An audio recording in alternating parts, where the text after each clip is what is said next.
Olá! Hoje nós vamos falar um pouquinho sobre a diástase. Você tem dúvida também sobre diástase? Então fica comigo até o final do vídeo que eu quero tirar todas as suas dúvidas sobre diástase, ok? Vamos lá então? Vamos começar? Olha só. Vamos entender o que é diástase. Para a gente entender o que é, a gente precisa de ver algumas figuras e eu trouxe aqui para vocês entenderem o que é a diástase. Bom, aqui é a musculatura da nossa barriga, ok? Do nosso abdômen. Esse aqui é a nossa musculatura abdominal. E esse músculo aqui se chama reto abdominal, ok? Ele tem dois lados e aqui no meio tem um tecido conjuntivo que segura esses dois lados, tá? Mas o que acontece, gente? Pode acontecer durante a gestação? É esse afastamento dessa musculatura do reto abdominal, ok? Mas, lembrando que nem todo afastamento é considerado diástase, ok? Então, como que a gente vai entender o que é diástase, ser considerada diástase ou não, tá? Então, vamos lá. De acordo com alguns autores, gente, só é considerada diástase se a gente tiver 2, tá, centímetros de distância em um ou mais pontos da linha alba. O que isso significa? Se eu tiver 2 centímetros, tá, de distância aqui, aqui, aqui ou aqui, é considerado diástase, ok? Para outros autores, a gente tem algumas determinações do que é diástase para alguns autores. Para outros autores é maior do que 1 centímetro acima do umbigo, tá? Ele separa em lugares, em pontos, ok? Então, 1 centímetro acima do umbigo, 2,7 na altura do umbigo e 0,9 embaixo do umbigo. Só assim é considerado diástase. Então, em média, 2 centímetros, a partir de 2 centímetros é considerado diástase patológica, ok? Menor do que isso, não é considerado diástase. Um artigo que eu li agora, atual, fala que 83% das mulheres têm diástase do reto abdominal, ou seja, esse afastamento considerado diástase. 83% das mulheres depois que ficam grávidas, tá? Então, a gente pode estar aí nessa estatística, né? Bom, a gente já entendeu agora o que é considerado diástase ou não, né? Não é qualquer afastamento. Bom, agora nós vamos entender como acontece a diástase, tá? Por que acontece isso? Por que meu abdômen se afasta? Isso é importante a gente entender, tá? Por que meu abdômen se afasta? Bom, tem alguns motivos, tá, gente? Durante a gravidez, a gente tem liberação de alguns hormônios, ok? Como a relaxina, que é um hormônio de uma forma bem simples para deixar os tecidos mais frouxos, tá? Para quê? Para que o corpo possa se preparar com eficiência para ter o bebê, ok? Então, ele deixa esses tecidos moles mais frouxos e aí, para essa parte óssea, estrutural e tecidos moles se afastarem para conseguir dilatar e ter um parto com mais facilidade, ok? Então, a gente tem liberação de relaxina, a gente tem aumento de progesterona, a gente tem hormônios estrogênicos que também atuam aí durante a gestação, que vão também atuar na diástase, tá? São um dos fatores causadores da diástase, ok? Então, liberação de alguns hormônios que deixam esses tecidos mais frouxos. A gente tem o estresse mecânico, que é isso aqui que acontece. O que é o estresse mecânico? Poxa, o útero tá crescendo, o bebê tá crescendo, tá empurrando tudo pra frente e esse estresse mecânico tá fazendo com que essa musculatura se abra, tá? Para que tenha espaço para o bebê crescer, ok? Bom, o que acontece quando esses fatores todos atuam juntos, tá? Eles fazem com que tenha uma mudança no componente elástico do tecido, tá? Então, esse tecido meu, esse tecido conjuntivo aqui, ele tem uma mudança no componente elástico, ele vai ficar mais frouxo, e aí tudo isso junto vai fazer com que se afaste, se estenda e se afaste. Gente, eu sempre comparo com uma cordinha de violão, já viram? Cordinha de violão esticadinha, quando você toca ela, faz o som perfeitamente, ok? Quando a gente tem diástase, que é essa musculatura que era para estar retinha aqui, ela fica frouxa e se afasta, igual acontece aqui, é como se ela ficasse igual uma cordinha de violão bamba, ok? O que acontece o que tem de consequência quando isso acontece? Bom, acontece que vai alterar o ângulo de inserção do reto, ok? Altera esse ângulo. Alterando esse ângulo, olha a diferença.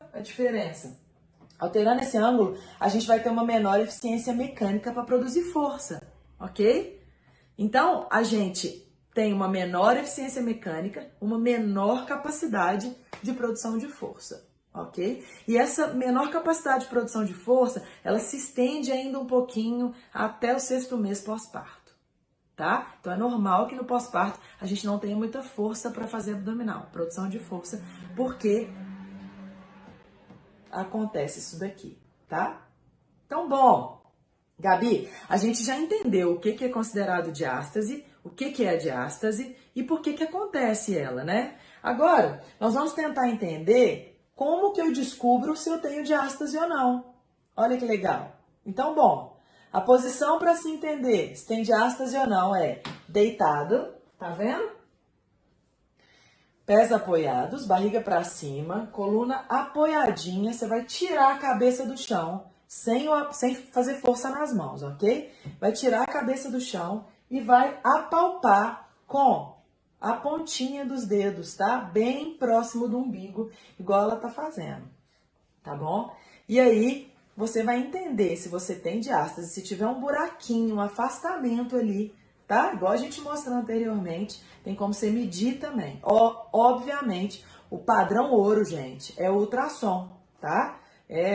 O ultrassom é o padrão ouro, vai mostrar exatamente a distância. Mas se a gente não tiver condição de fazer esse exame, a gente pode fazer assim, que também é muito utilizado, inclusive em artigos científicos. Ok? Bom, então eu já sei o que é diástase, por que ela acontece e como que eu descubro se eu tenho a diástase. Ok?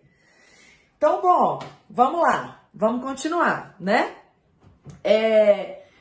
Olha só, o que os artigos mostram com relação à diástase? Gabi, eu já descobri que eu tenho diástase. E agora? O que eu faço para melhorar ou para curar? Será que existe? Será que existem exercícios proibidos? Será que se eu fizer um exercício pode piorar a minha diástase? Gente, o que os artigos científicos mostram tem artigos que mostram efeito agudo do exercício, ok? Então, eu fiz um exercício, um supra, abdominal supra, e um infra, por exemplo, o que acontece com esse afastamento entre os meus retos, ok? E os artigos mostraram que no abdominal supra não há um afastamento no momento do abdominal, ok? Fizeram, inclusive, um ultrassom no momento do abdominal. Então, agudamente, não há um afastamento desse reto no momento do abdominal supra, tá? Um dos artigos. Outro artigo, o que ele comparou? Ele comparou 2 grupos, ok? Eram 40 mulheres, 3 a 6 meses após o parto, tá? Com a média de 22 a 35 anos. E o que ele fez? Ele separou em 2 grupos. O grupo A fazia exercícios para músculos mais profundos, tá? Musculatura mais profunda de tronco, para trabalhar transverso e toda essa musculatura profunda. E também uma série de abdominal tradicional, ok? Então ele trabalhava músculos profundos e uma série de abdominal tradicional. O que tinha dentro dessa série? Supra, infra, prancha e tudo mais, ok? O outro grupo só fazia um programa de abdominal tradicional e não trabalhava músculos mais profundos. Eles fizeram isso por 3 semanas, 3 vezes por semana, durante 8 semanas, ok? E olha só qual foi o resultado, gente. Todos os 2 grupos reduziram esse espaço entre os retos, tá? Interreto, chamado de interreto. Reduziu-se a diástase dos 2 grupos. Tanto o grupo que fez exercício para musculatura mais profunda e abdominal tradicional, quanto o grupo que fez só abdominal tradicional. Então, mostrou que abdominal não piora a diástase, muito pelo contrário, melhora, tá? Mas, todavia, o grupo que trabalhou a musculatura mais profunda e abdominal tradicional, teve uma melhora ainda maior, tá? Então, reduziu ainda mais esse espaço entre os retos, ok? Isso é muito bom, né? Então, a gente vai fazer abdominal, mas obviamente não existe um exercício específico para melhorar a diástase e nenhum exercício que piore a diástase. É um conjunto de exercícios que a gente trabalha todo o tronco, toda a musculatura do tronco, para que isso possa melhorar e reduzir essa diástase, tá bom? Bom, um outro artigo, gente, compara um grupo que usou cinta e um grupo que fez um treino de abdominal tradicional. O que vocês esperam disso? Qual grupo melhorou? Eu vou ter que falar, né? Mas eu acho que vocês já imaginam. Bom, quem usou cinta não teve melhora em nada, ok? Quem fez o abdominal, o treino de abdominal tradicional, obviamente reduziu diástase e teve vários outros benefícios, obviamente, tá? Eles mediram pico de torque, que é força na hora de fazer a contração abdominal, eles mediram repetições máximas de abdômen, eles mediram circunferência de cintura e eles mediram relação entre cintura e quadril. E o grupo que fez um treino de abdominal melhorou em todos os quesitos, ok? Então, cinta não é a melhor opção. Por quê? Porque a cinta faz a função que a sua musculatura abdominal deveria estar fazendo, tá? Que é manter a sua postura firme. Ela tá fazendo força para que eu me mantenha aqui na postura. Se eu uso uma cinta, é como se eu deixasse meu abdômen preguiçoso. Ele fala, tem alguém fazendo essa função para mim, então eu não preciso de fazer. Ok?